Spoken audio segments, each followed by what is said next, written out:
Hey, how are ya? How you be doing? It seems that lately anybody who watches old episodes of America's Next Top Model just absolutely rushes to social media to cancel Tyra Banks, supermodel and showrunner of one of the 21st century's most watched reality TV shows. And with this new Netflix docuseries out, Reality Check, inside America's Next Top Model, Tyra Banks' vocal online cancelers are working overtime with the release of this new docuseries, which is similar to the format of Fit for TV, the reality of The Biggest Loser, where cast and crew members are interviewed about their work and time on the show, their biggest regrets, what they wish they had done differently, or moments in the show that could have gone better. Girl really just bit her tongue. Hey, at least I'm not biting my tongue in exchange for biting my tongue. As well as the show's earliest conception and how the show evolved over time to create more drama to increase the views and ratings. Now, there's absolutely no overriding or explaining away the problematic nature of America's Next Top Model and how it hurt and harmed the self-esteem of young girls of a generation. Both its impressionable young female demographic audience being fed the ideology that if you don't undergo complete makeovers, or God forbid, if you love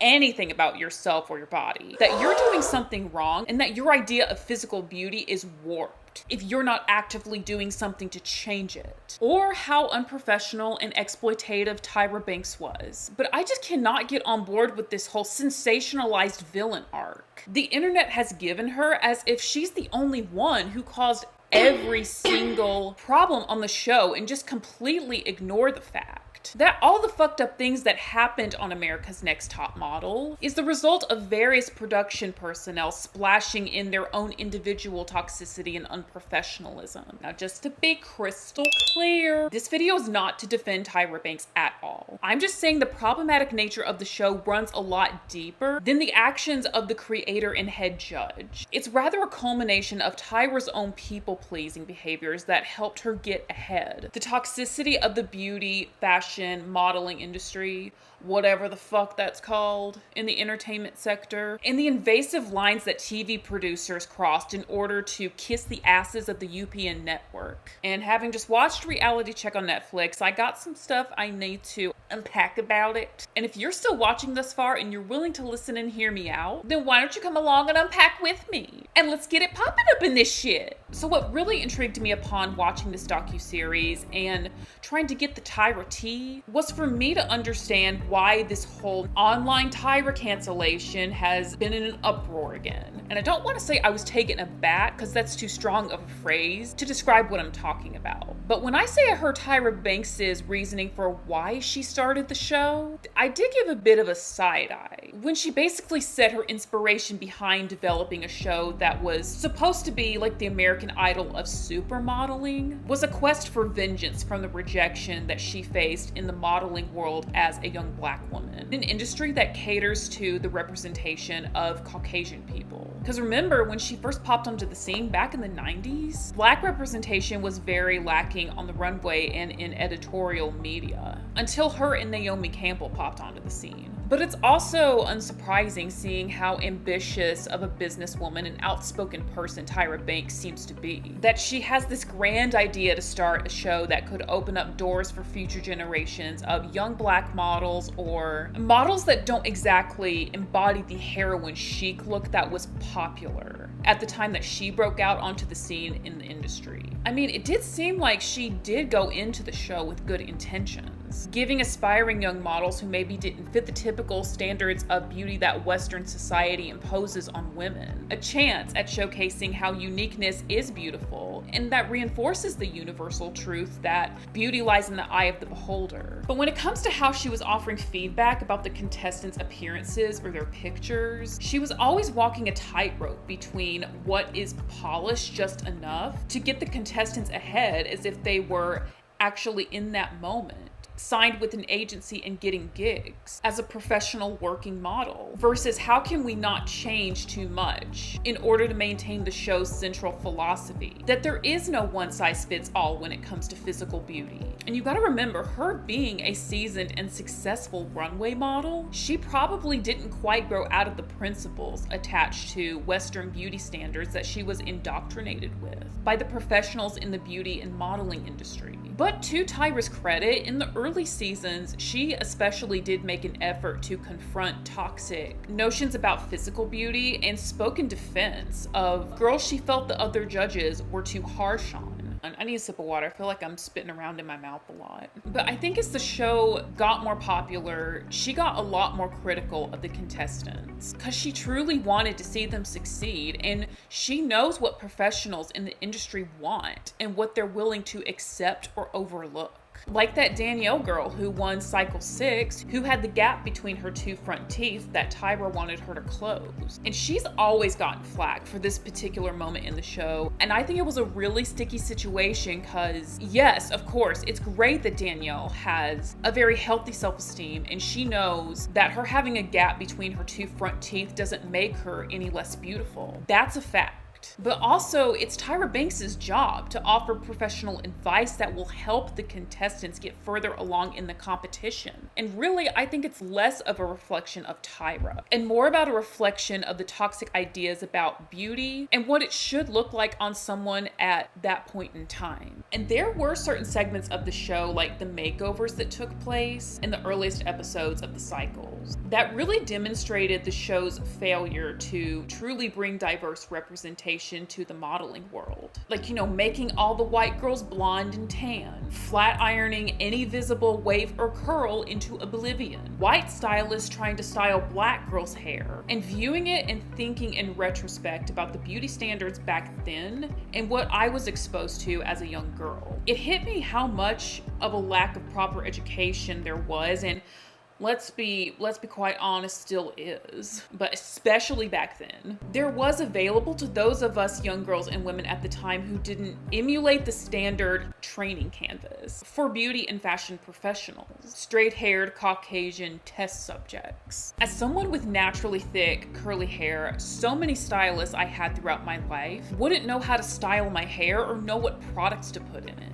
because they were only trained with straight or slightly wavy haired test subjects in cosmetology school. So whenever I stumble upon America's Next Top Model makeover segment footage or 2000s makeover moment, whether that's reality TV shows, movies, or any form of other media that was popular back in the 2000s, I just get slightly triggered and want to be like, this is why I have problems. This is why I'm still trying to learn how to style and care for my hair at 32 years old. But anyway, I know at some point I gotta take responsibility for my own life and fix my own problems, but like, damn, can I still be mad? Since we've turned the conversation non-serious at this point, I just want to make a side note that Miss J reminds me of Bob Armstrong from Insatiable. I miss that show, and it is still one of my comfort shows today, and I still like to rewatch it over and over and over again. And I'm pretty sure that I'm the only one who feels that way. But if perchance you feel the same way as me, you should probably subscribe to Neurospice Merrily, because we're already vibing if we can bond over Insatiable. Like, you're part of my witch coven. Anyway, back on the topic at hand, at least for a while. I can't promise I'll get off topic again, but I promise we're back on now. And speaking of unpopular opinions, probably gonna want to remind me of, I was rooting for you! We were all rooting for you! How dare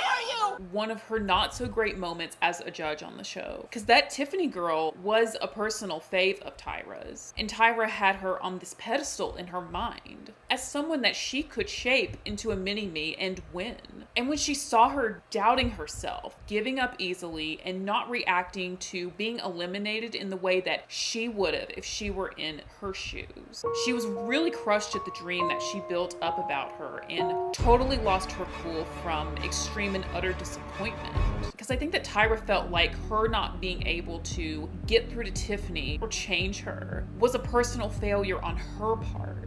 As the runway fairy godmother, she assigned herself as to Tiffany. But I don't think her intent was to tear her down and accuse her of being heartless. I just think she thought raising her voice would do something and be effective because her mother did that to her, apparently. But of course, Tyra in the documentary did express her regrets about going off on Tiffany and says in hindsight that it wasn't and never is an effective way to communicate and get your point across. Now, I must say, even though America's Next Top Model drove to be inclusive, Back then, the definition of that word was very different than what it is today. At the time, inclusivity meant like more representation of bigger bodies and non-Caucasian individuals. Factors like age, hair type, skin tone, not skin color, skin tone. I just wanted to clarify that real quick.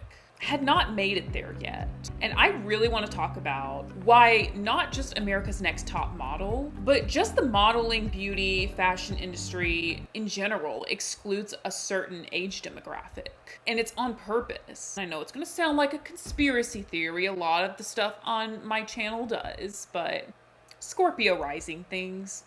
If you don't know what I'm talking about when I say Scorpio rising things, check out my online cosmic store, Just Cosmic Witchy Things. Go from there and it will make more sense in the future. Y'all, I told you I couldn't promise that I would stay on topic for the rest of the video. But anyway, so on America's Next Top Model, in order to be considered as a potential contestant for the show, you had to be between the ages of 18 and 27. And as we all know, there is no right age to be a model. But the reason why the contestants on a show about becoming a supermodel and why the most famous models you see everywhere in the media are so young is because at this age bracket, young girls are their most impressionable and will internalize every single criticism that they get about their body and are more willing to go through dramatic or even dangerous lengths to fix something that someone tells them that they don't like about their body. Because at this age, they're still so unsure of themselves. And they'll listen to anyone who tells them that there's something about their body that needs fixing. And when it came to America's Next Top Model, it's really sad when you see that many of the contestants came from very difficult backgrounds and were already love-starved and craving validation from people to tell them they were beautiful and special. And the Shandy situation from Cycle 2 got me wondering about the morality of entertainment. Like, where is the line between capturing something for entertainment versus turning the cameras off for the sake of preserving the privacy of someone in a moment of weakness that could not only hurt them, but other people as well, present or not? I don't know who made the final call to air the footage on television, obviously, but that film crew was just plain awful for not shutting the cameras off and continuing to capture not just a girl making a bad decision that could possibly ruin her life, but for her own safety and others' safety in the environment as well. Like, what if she had been one of those violent drunks that destroys everything and everyone in their path? Did you ever stop to think about how those precious cameras and mics could stop working then? America's Next Top Model filming crew? I mean, yes, I know the contestants did sign a contract that said that everything was going to be filmed, and they agreed to that when they signed up to be on the show. But just because someone agrees to be on camera all the time, that doesn't take away the power the filming crew has to make a call where they need to decide that the recording needs to be stopped because there is harm being done in the moment that could hurt others. And to wrap this all up, while it does seem like America's Next Top Model did cause a lot of drama and hurt feelings to many cast and some of the crew involved in the production throughout the years, you can't deny that it did make a lasting impact on the modeling world. More opportunities were given to plus-size models thanks to the visibility and win of Cycle 10 winner Whitney Thompson. Models with skin disorders or distinguishing marks became more prominent in the media with Winnie Harlow's time on the show and post-show success on the runway. And even though most of the former contestants never went on to pursue modeling professionally after their time on the show, many did go on to have fulfilling careers in other fields. Today, many of them own their own businesses and are entrepreneurs that have no connection to the sector of entertainment. And it seems that, like, whatever Tyra Banks is doing now, she's okay with and is thriving because at the end of the day, Tyra Banks is a cutthroat businesswoman. And she seems to say and do whatever it takes to keep her winning and on top, even if it does come at the cost of personal relationships. And it sucks for me personally when she says and does shady shit. Cause like, I literally grew up with her. I'm a millennial woman and Life Size was one of my favorite movies as a little girl. And she was my Oprah Winfrey before I even knew Oprah Winfrey existed with her daytime talk show, Tyra. There are so many great and memeable moments from that show. And I did pick up some of her spiciness and some of her